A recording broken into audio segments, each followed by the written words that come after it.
اسی علم کے حوالے سے اس شخص سے متعلق یہ 4 باتیں جو ہیں لکھ دی جاتی ہیں۔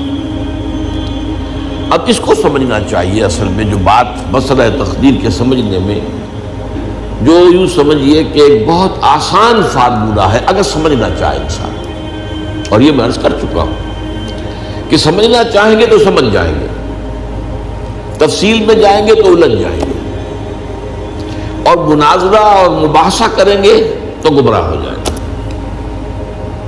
چنانچہ اسی پر میں حدیث آپ کو سنا چکا ہوں کہ ایک مرتبہ حضرت ابو ہریرہ فرماتے ہیں کہ حضور صلی اللہ علیہ وسلم برآمد ہوئے اپنے حجرے سے، اور ہم مسجد کے گوشے میں بیٹھے ہوئے تقدیر کے بارے میں بحث کر رہے تھے، تو آپ شدید ناراض ہوئے، اور اس قدر آپ کا چہرہ مبارک غصے کی وجہ سے سرخ ہو گیا کہ ایسے محسوس ہوا جیسا آپ کے گالوں میں انار کا رس جو ہے وہ ڈال دیا گیا ہے، وہ اس کے اوپر بہا دیا گیا، وہ سرخ قندھاری انار، اس کا تصور کیجئے، وہ عام تو انار نہیں جس کے اندر وہ رنگ نہیں ہوتا۔ پھر آپ نے فرمایا غصے سے، کیا تمہیں اس بات کا حکم دیا گیا؟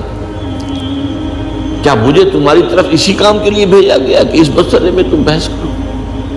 عزمت علیکم، میں تاکید کر رہا ہوں اس مسئلے میں بحث سے گریز کرو، بحث مت کرو۔ تو یہ مسئلہ اگرچہ اس اعتبار سے بڑا مشکل ہے، اگرچہ سمجھنا چاہیں تو سمجھ سکتے ہیں، لیکن میں ایک اور حدیث بھی آپ کو سنا دوں کہ اس پر ایمان کس قدر لازم ہے۔ یہ ایک تابعی ہے حضرت ابن دالمی رحمۃ اللہ علیہ، وہ فرماتے ہیں، طویل حدیث ہے، میں اس کا خلاصہ بیان کر رہا ہوں، کہ میرے دل میں تقدیر کے بارے میں کچھ وسوسے پیدا ہوئے، تو میں نے جو بھی کبار صحابہ اس وقت زندہ تھے، بقید حیات تھے، ان سب سے ملاقات کی۔ ابی ابن کعب رضی اللہ تعالیٰ عنہ، جن کے بارے میں حضور نے فرمایا ہے کہ اقرأہم ابی ابن کعب، میرے صحابہ میں قرآن کا سب سے بڑا عالم ابی ابن کعب۔ ان کے علاوہ عبداللہ ابن مسعود کے پاس بھی میں گیا رضی اللہ تعالیٰ عنہ، جن کی حدیث ہم پڑھ رہے ہیں۔ حذیفہ بن یمان کے پاس میں گیا رضی اللہ تعالیٰ عنہ۔ ان سب نے ایک بات یہ کہی کہ دیکھو، ایک بات تو یہ جان لو کہ اللہ تعالیٰ کی قدرت سب شے پر حاوی ہے۔ اللہ تعالیٰ اگر لو ان اللہ عذب اہل سماواتہ واہل ارضہ عذبہم وہو غیر ظالم لہم، اللہ اگر تمام آسمان والوں کو اور تمام زمین والوں کو عذاب دے تو اسے عذاب دینے کا حق حاصل ہے، وہ عذاب دے سکتا ہے بغیر اس کے کہ ہم کہیں کہ وہ ظالم ہے۔ تمام زمین والے اور تمام آسمان والوں میں تو نیکوکار بھی آ گئے۔ یہ اصل میں ایک بڑا اہم مسئلہ ہے کہ جو ہمارے اور معتزلہ کے درمیان مختلف فی ہے۔ معتزلہ ہی کے انداز میں اہل تشیع کا عقیدہ بھی ہے کہ اللہ پر عدل واجب ہے، اہل سنت کے نزدیک اللہ پر کوئی شے واجب نہیں، اللہ کا اختیار مطلق ہے، جو چاہے کرے۔ چنانچہ وہ ظالم کو معاف کر سکتا ہے جب چاہے، اور وہ کسی اچھے آدمی کو عذاب دے سکتا ہے جب چاہے۔ یغفر لمن یشاء ویعذب من یشاء واللہ علی کل شیء قدیر۔ یہ سورہ بقرہ کی آخری آیت میں ہے کہ آیات میں سے ہے، لاسٹ بٹ 3 آیت میں۔ تو اس اعتبار سے اللہ کا ایک تو اختیار مطلق ہے۔ پھر میں زید ابن ثابت کے پاس گیا تو انہوں نے یہی بات مرفوعاً بیان کی کہ میں نے خود حضور سے سنی ہے یہ بات۔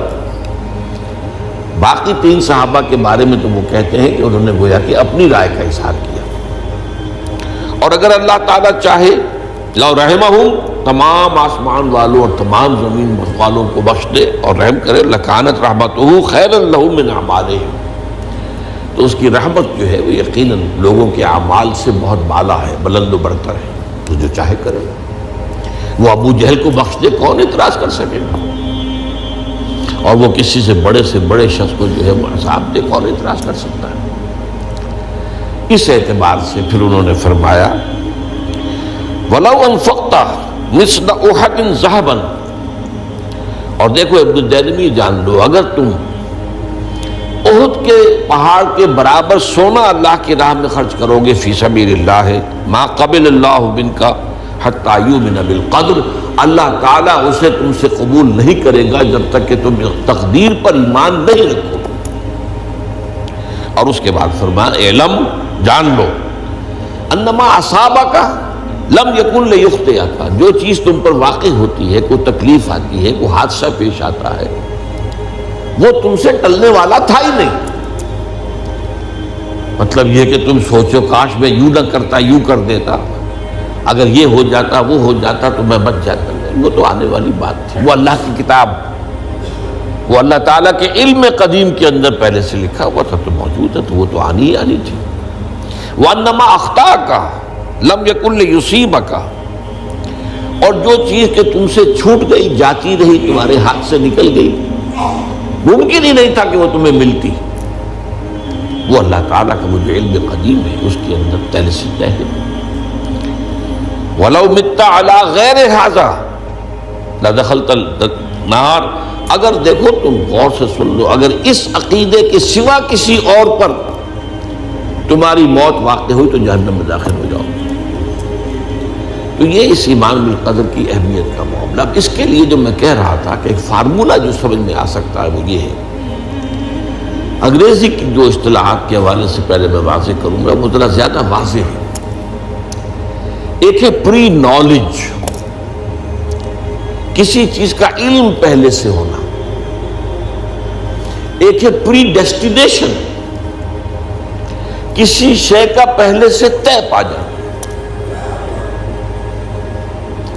ان دونوں میں گڑبڑ کا نہیں کرنا چاہیے۔